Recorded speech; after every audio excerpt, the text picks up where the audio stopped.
Еуропалық одақ және Қазақстан. 30 жылдық тарих. 2 ақпан 1993 жыл. Қазақстан мен Еуропалық одақ арасында дипломатиялық қарым-қатынас орнады.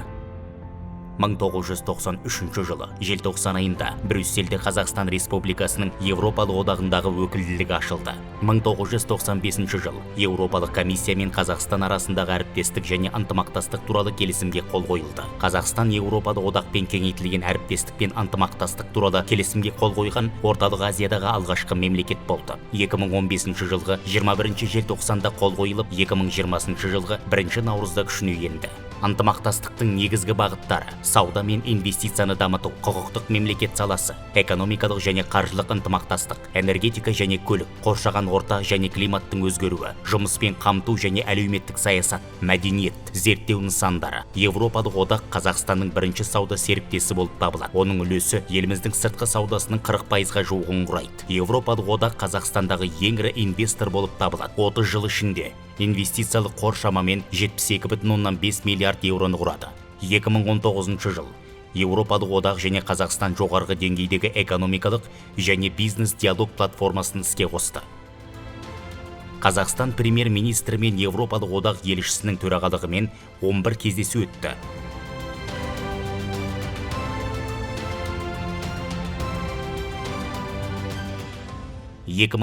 жылдың қарашасы Еуропалық одақ пен Қазақстан шикізат секторындағы стратегиялық серіктестік туралы келісімге қол қойды. Екі жақты қызмет саудасы 2,4 миллиард еуроны құрады. Орта дәліз Еуропа мен Қазақстан арасындағы негізгі бағыттардың біріне айналуда. Еуропалық одақтан сапарлар белсене түсті.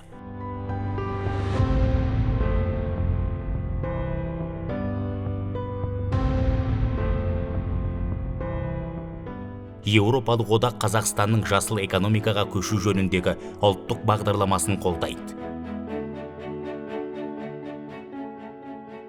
Орталық Азиядағы су ресурстары, қоршаған орта және тұрақты энергетика саласындағы трансшекаралық ынтымақтастыққа жәрдемдесу. Қазақстан қоршаған орта және су ынтымақтастығы бойынша Еуропалық одақ Орталық Азия платформасы аясында ұйымдастырылған жұмыс тобының белсенді мүшесі болып табылады. 2022 жылы Еуропалық кеңес президенті Шарль Мишельдің ресми іс-сапары. Еуропалық одақ дипломатиясының басшысы Жозеп Борреллдің алғашқы ресми сапары 2022 жылы орын алды. Энергетика және азық-түлік қауіпсіздігі, жасыл экономиканы дамыту, орта дәліз жобасы, көлік және логистика және басқа да мәселелер түрлі форматта талқыланды.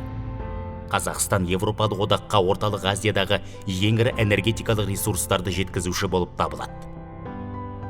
Еуропалық одақ аймақтық және тақырыптық бағдарламалар арқылы Қазақстанның дамуына қолдау көрсетеді.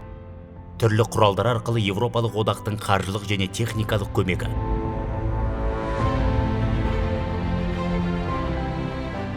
Бұл бағдарламалар келесі салаларды қамтыды: инфрақұрылымды дамыту, шоп дамыту, COVID-19 дағдарысына қарсы әрекет және тағы да басқа.